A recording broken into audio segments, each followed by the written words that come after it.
Salut, bienvenue sur le podcast Flow and Cash Flow. Aujourd'hui, on va parler de 4 habitudes qui peuvent augmenter ton cash flow. Parce qu'avoir des soucis d'argent ou la peur de manquer, ça existe chez tout le monde. Mais par contre, on a des habitudes à mettre en place pour pouvoir limiter cet impact sur notre vie et surtout pouvoir corriger le tir et augmenter la trésorerie dans notre entreprise ou bien dans notre budget familial parce que ça marche de la même manière. La première habitude qui pour moi est la base, ça se passe quand tu vas faire un achat.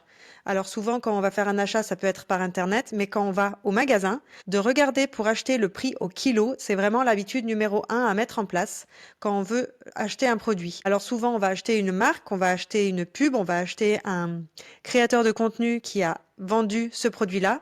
Néanmoins, de pouvoir comparer le prix au kilo, pour moi, c'est vraiment essentiel et c'est quelque chose que j'ai mis en place depuis très longtemps.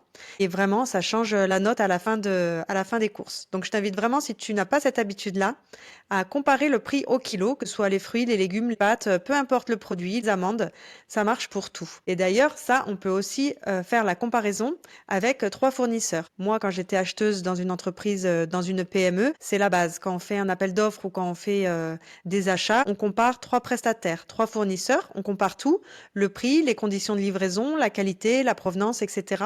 Mais du coup, quand on fait un achat, c'est une bonne habitude aussi à prendre en compte de faire la comparaison entre 3 prestataires. De cette manière-là, tu peux les mettre en concurrence après pour discuter du prix et surtout, tu peux du coup te faire une idée de s'il y en a un qui est trop cher, ne pas te faire avoir. Donc, comparer 3 prestataires, c'est souvent important et ça marche dans beaucoup de domaines. Quand c'est un prestataire de service, quand c'est pour acheter un produit, des comparaisons sur Internet. Mais c'est vrai que du coup, même quand quelqu'un vient à nous pour nous proposer une prestation, du coup, ça nous paraît alléchant, ça nous paraît être le bon prix. Et finalement, de se laisser un petit temps de réflexion et pouvoir le mettre en concurrence en demandant 2 autres prix à 2 autres prestataires. Du coup, ça peut vraiment nous faire économiser de la trésor. Et du coup, notre cash flow ne s'en sentira que mieux. Ça, c'était la première astuce. La deuxième astuce pour avoir un cash flow qui augmente, c'est de faire un tableau de suivi. Et ça, c'est pareil, ça marche pour ton entreprise ou bien pour ta maison. C'est un tableau dans lequel on va référencer toutes nos dépenses, tous nos achats pour pouvoir avoir des catégories et pouvoir déjà sur les 3 derniers mois passés avoir une idée de à quoi on consacre nos budgets.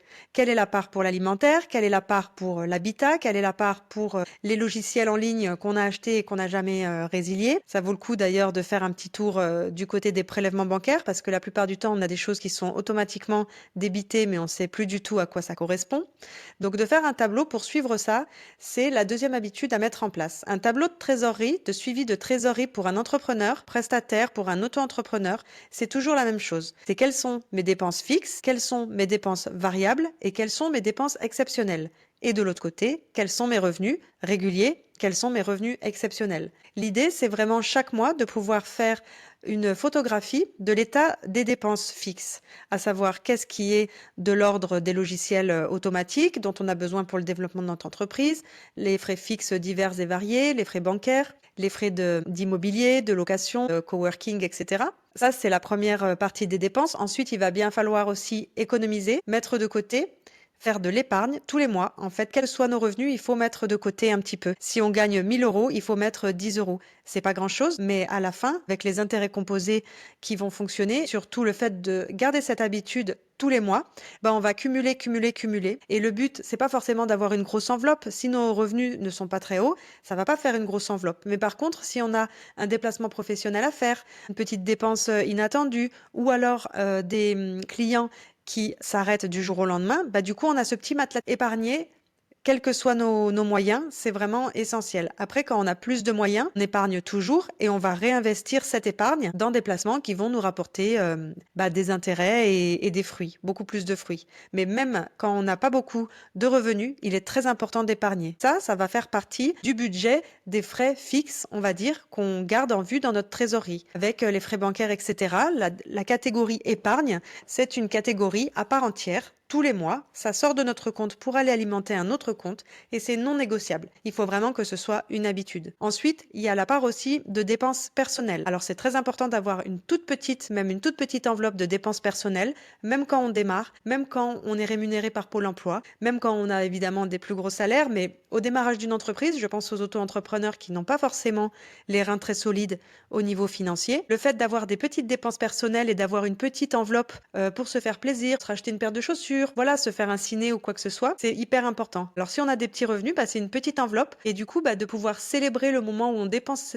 cet argent, ça sera aussi hyper important pour toi. Parce que du coup, c'est là que tu vas te dire, j'ai pas travaillé pour rien et tous mes efforts ont rapporté des choses et voilà. Et c'est hyper important d'avoir cette petite enveloppe. Du coup, tous les mois, on va avoir cette enveloppe de frais fixes qu'on va délimiter, qu'on va définir et qui va revenir après tous les mois. Et comme ça, au moment où on touche notre argent sur nos comptes bancaires, ce budget-là, on le met de côté pour le mois à venir. C'est ça un tableau de suivi, c'est de savoir quels sont les grands budgets, quelles sont les grandes fourchettes de prix qui vont partir sur tel et tel projet, à quoi j'alloue ces dépenses et du coup de pouvoir anticiper sur les mois à venir, de savoir qu'on a tel budget qui va être pour telle dépense, etc. Donc le tableau de suivi, même au niveau familial, de savoir en quoi la famille dépense son argent, c'est aussi intéressant de pouvoir savoir ça, parce que du coup, c'est ça aussi qui va nous permettre de pouvoir revoir certains budgets. Est-ce que le téléphone, le DF est sorti? Est-ce que ça prend un gros volume? Et que du coup, en ce moment, la famille n'a pas forcément ces moyens-là.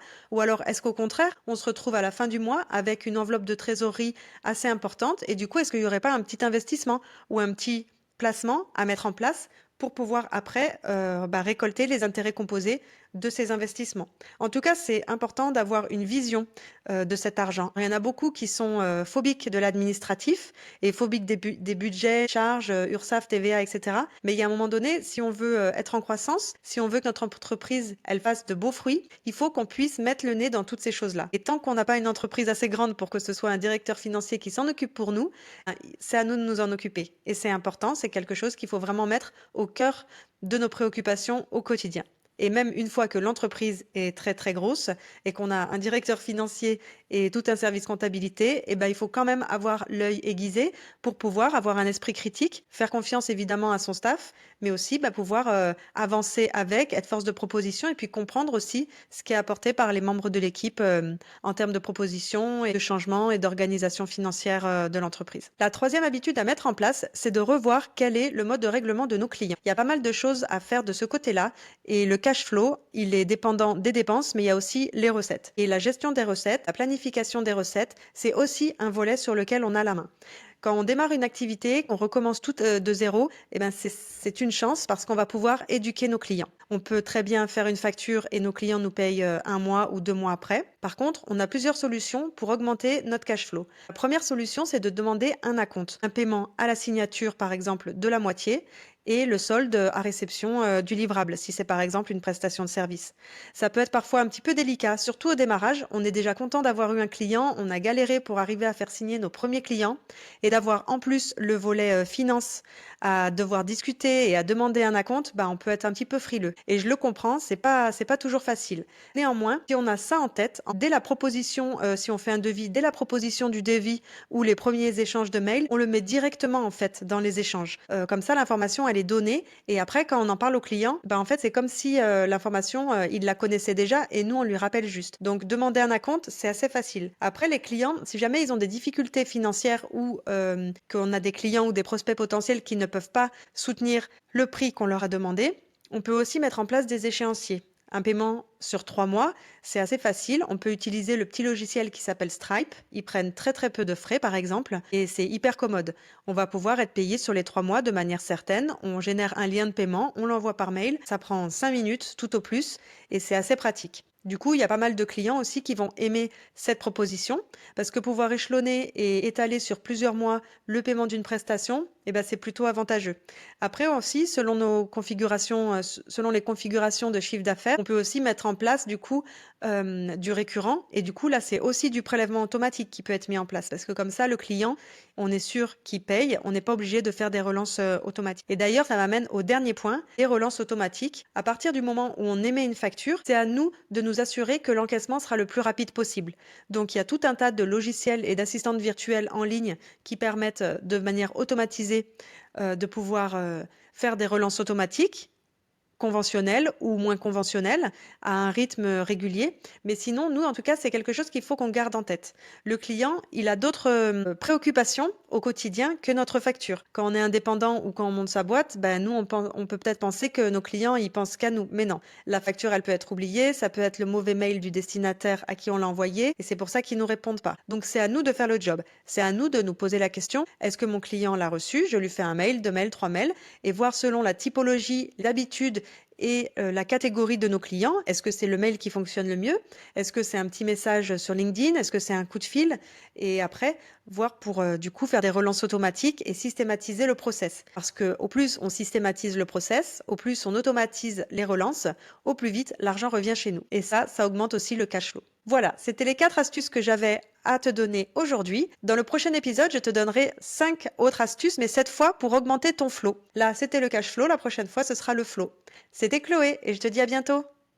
Si tu as aimé cet épisode, tu peux laisser 5 étoiles sur Apple Podcast ou Spotify. Et bien sûr, partage-le à quelqu'un qui pourrait en avoir besoin. Tu peux me taguer et laisser un commentaire. J'adore avoir ton feedback. Ça m'aide à grandir et à proposer des épisodes qui te ressemblent. Belle journée!